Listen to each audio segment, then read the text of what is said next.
While everyone's distracted with the NBA Finals, the Carmelo Anthony case, Iran war, they just found 71 Orthodox Jewish girls crawling out of a storm drain in an alleyway in Rockland County, New York. And the way they're wording this whole thing and framing this situation, they're acting like it was just another day in the park. Like nothing to see here. This is not normal. You don't just go on a school hike or field trip and end up a half a mile deep in an underground storm drain. So what is with these Jewish people and their tunnels? You remember Brooklyn a few years back with the bloody mattresses? These 71 girls from the Monsey School were at Memorial Park in Nyack when somehow a big group of them followed the creek straight into the drainage tunnels, kept walking in the dark, and got lost. Get this. Then people in the town started seeing them crawling out of storm drains and grates and alleys downtown, like near Main Street, before anyone even knew they were missing. An officer spots a bunch of them coming out of a sewer grate, and that's when the big rescue kicks off with police, fire, EMS, and volunteers rushing in. How does that even happen with chaperones and adults supposedly there? And that's not a couple curious kids sneaking off. That's a large group disappearing underground on a supervised trip, and nobody catching it until they're already lost and exhausted.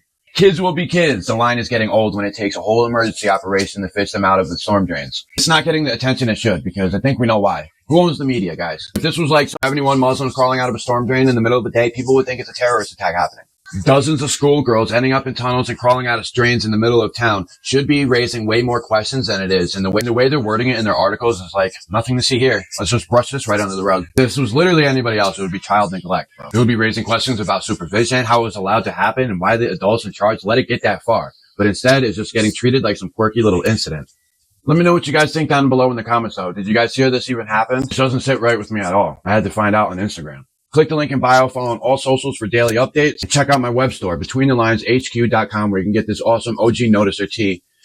Time to flip some tables, baby.